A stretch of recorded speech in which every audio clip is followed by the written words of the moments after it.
नमस्कार प्यारे बच्चों।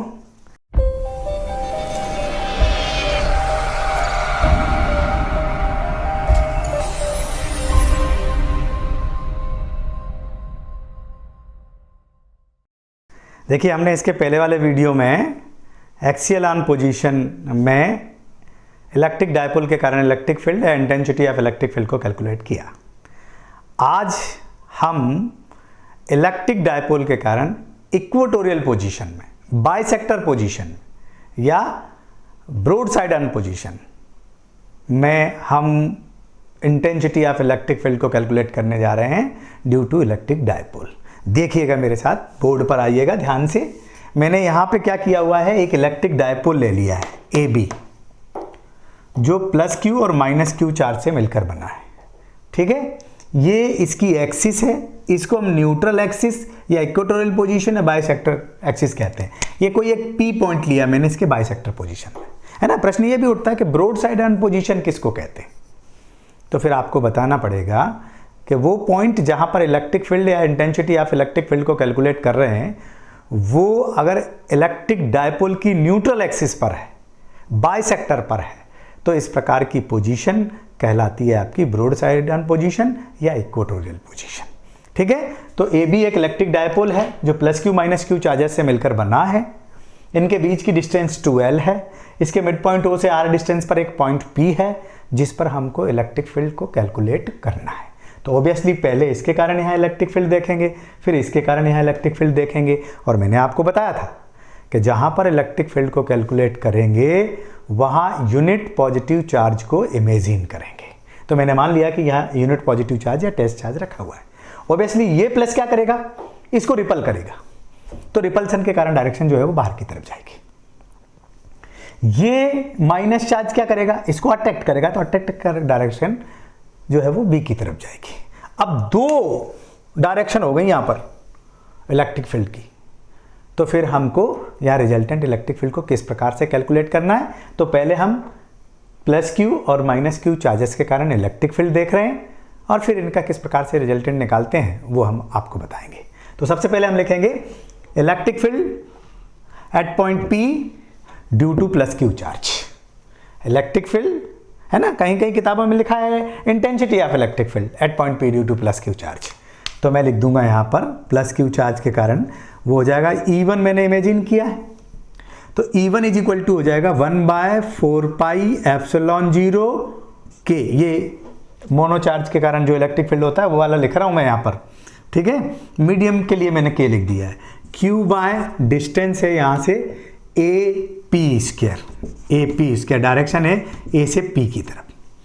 अब हम AP स्क्वायर की वैल्यू निकाल लें कि AP कितना। तो देखो, ये डिस्टेंस तो है L और ये डिस्टेंस है R, पाइथागोरस थ्योरम से निकल आएगी, है ना। AP स्क्वायर ये हाइपोटेनियस है इस ट्रायंगल का, AP square is equal to OP square plus AO square. So this is R square plus L square, और अगर AP निकालोगे केबल तो ये हो जाएगा आपका root R square plus L square. तो यहां मैं लिख सकता हूं root R square plus L square.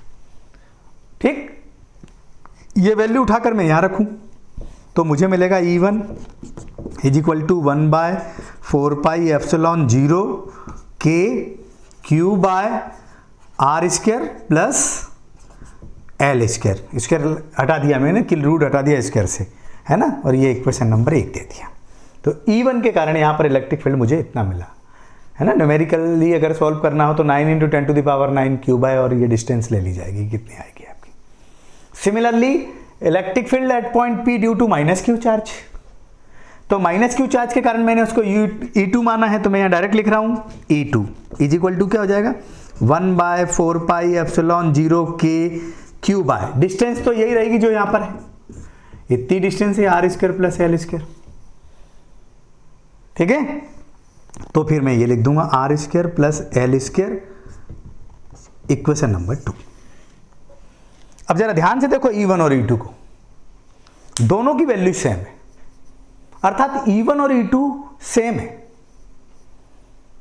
तो यहां दो वेक्टर क्वांटिटीज काम कर रही हैं, एक E1 और एक E2, ठीक है। बट इनके बीच में कोई एक एंगल बन रहा है, और हम पढ़ चुके हैं इसके पहले, है ना।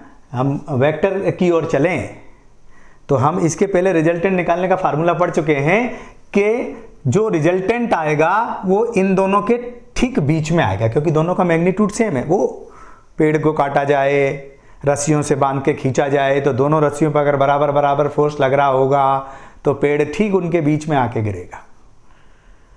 सिमिलरली यहां पर भी ठीक दोनों से बराबर बराबर एंगल पे रहेगा। ये एंगल अगर थीटा है तो ये एंगल भी थीटा होगा, ठीक। और हम ये भी जानते हैं कि जब एंगल बनता है प्लेन में तो उसके दो कंपोनेंट बनते हैं। तो एक कंपोनेंट मैंने इसी डायरेक्शन में ले लिया E1 cos थीटा, एक वर्टिकल डायरेक्शन में ले लिया इसका E1 का E1 sin theta. Similarly E2 के भी दो कंपोनेंट ले लिए हैं मैंने, एक इसी डायरेक्शन में E2 cos थीटा और एक वर्टिकल डायरेक्शन में E2 sin थीटा। E1 और E2 मैग्नीट्यूड में इक्वल है, ठीक है, इसलिए E1 sin थीटा, थीटा भी इक्वल है दोनों के।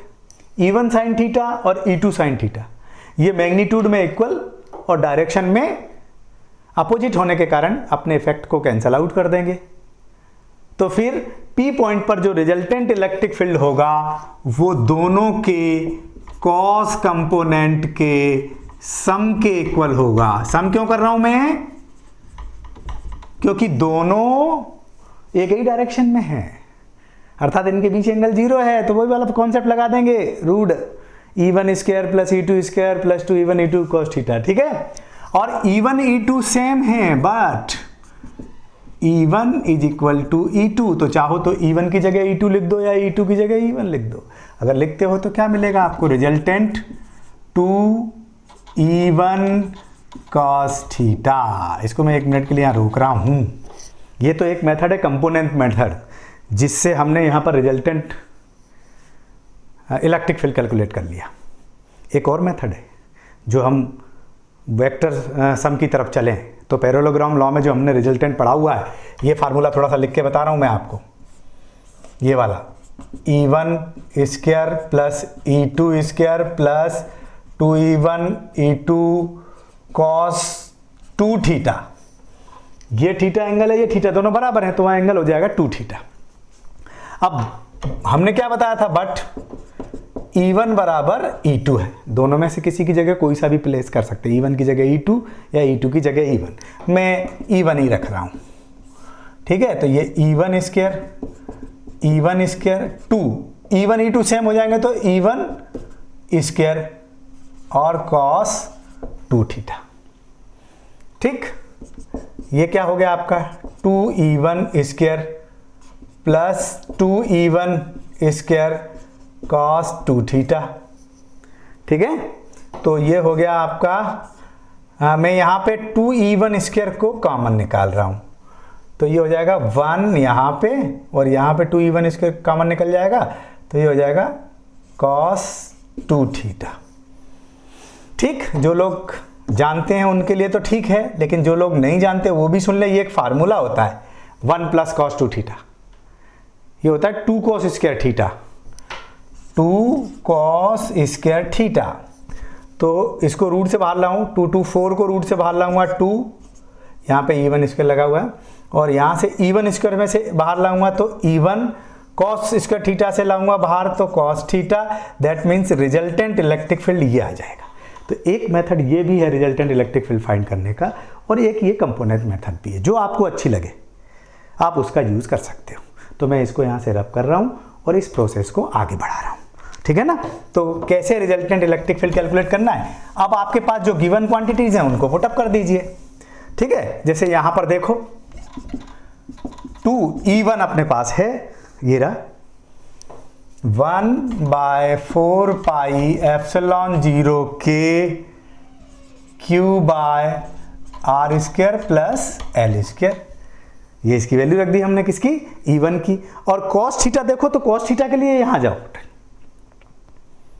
cos थीटा इस ट्रायंगल में देखो, ये बेस है और ये हाइपोटेनियस है। cos थीटा होता है बेस बाय हाइपोटेनियस, ठीक है ना।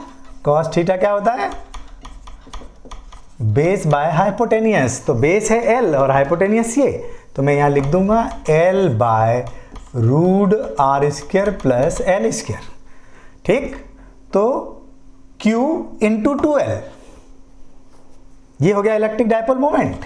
P इज इक्वल टू क्या होता है, Q इंटू 2L, तो मैं यहाँ लिख दूंगा 1 by 4 pi epsilon 0 P by R square plus L square. देखो ये पावर 1 है और ये पावर हाफ है, जब बेस इक्वल होते हैं तो मल्टीपल में पावर सम हो जाती है, तो ये 1 और ये हाफ, दैट मीन्स कितनी हो गई 3/2, 1.5 हो गई, तो मैं 3/2 लिख दूंगा, ये 3/2 और ये इलेक्ट्रिक फील्ड आ जाएगा इक्वेटोरियल पोजीशन में इस पॉइंट पर।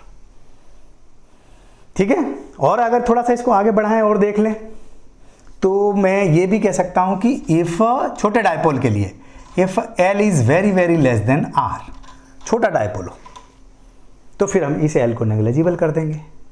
इसको नेग्लिजिबल करेंगे तो ये गया आर स्क्वायर में 3/2 का मल्टीपल करेंगे, 2 से 2 कट जाएगा, आपको मिलेगा 1 बाय 4 पाई एप्सिलॉन 0 के P बाय आर क्यूब। यहाँ पर भी ध्यान से देखिए, जो इलेक्ट्रिक फील्ड है वो डिस्टेंस के क्यूब के इन्वर्सली प्रोपोर्शनल है।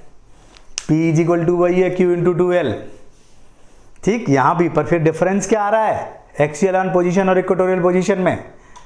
सेम डिस्टेंस के लिए एक्सियल ऑन पोजीशन में यहाँ 2 आया था, यहाँ पे केवल P आ रहा है, दैट मीन्स इलेक्ट्रिक डायपोल के कारण सेम डिस्टेंस में एक्सियल पोजीशन पर इलेक्ट्रिक फील्ड इक्वेटोरियल पोजीशन का डबल होता है, यानी E axial is equal to twice of E equatorial. ये ध्यान रखना है आपने को, सेम पोजीशन के लिए डबल होता है। अब इधर रिजल्टेंट इलेक्ट्रिक फील्ड क्या बनेगा, बताओ रिजल्टेंट इलेक्ट्रिक फील्ड की क्या डायरेक्शन होगी। देखो इधर ध्यान से, रिजल्टेंट E इधर जा रहा है, इधर इधर इधर खसक रहा है, देखो ध्यान से, उधर खींच रहा है। कई बार बच्चे गलती करते हैं, ध्यान रखना, अगर आपने प्लस चार्ज इधर लिया तो इसका मुंह इधर जाएगा, और ये प्लस अगर आपने इधर लिख दिया और गलती से माइनस इधर दिया, मुंह उल्टा हो जाएगा। बच्चे नहीं करते, गलती हो जाती, कट जाते हैं एग्जाम में नंबर उनके, ये ध्यान रखना है इसमें। तो यहां पर भी देखो इलेक्ट्रिक फील्ड की डायरेक्शन उस तरफ भग रहा है, देखो देखो देखो E उस तरफ, दैट मीन्स प्लस चार्ज से माइनस चार्ज की तरफ है इलेक्ट्रिक फील्ड की डायरेक्शन, प्लस से माइनस की तरफ। और मैंने क्या बताया था, इलेक्ट्रिक डायपोल मोमेंट की डायरेक्शन माइनस से प्लस की तरफ, जबकि इलेक्ट्रिक फील्ड की डायरेक्शन, तो फिर यहां क्या कहोगे आप, यहां पर इलेक्ट्रिक फील्ड की डायरेक्शन और इलेक्ट्रिक डायपोल मोमेंट की डायरेक्शन एक दूसरे के एंटी पैरेलल रहेगी। और मैं बता चुका हूं आपको, एक्सिस के पैरेलल एंटी पैरेलल ही चलेगा हमेशा, कहीं पर भी ले लीजिएगा, किधर भी पॉइंट ले लो, ऊपर या नीचे, इलेक्ट्रिक फील्ड और इलेक्ट्रिक डायपोल मोमेंट की डायरेक्शन एक दूसरे के एंटी पैरेलल ही चलेंगी। तो ये जो दो कंडीशन हैं आपकी, एक्सियल और इक्वेटोरियल, ये theoretical exam point of view से बहुत इंपॉर्टेंट है ना, चाहे वो CBSE बोर्ड हो चाहे MP बोर्ड हो, सभी में जो है ये पूछ ली जाती हैं आपसे। ठीक, तो अब हम अगले वीडियो में आपको बताएंगे कि एक्सियल और इक्वेटोरियल के अलावा किसी और जगह कोई पॉइंट हो, किसी और एंगल बनाते हुए पॉइंट हो, तो फिर इलेक्ट्रिक फील्ड कैसे कैलकुलेट किया जाता है। ठीक।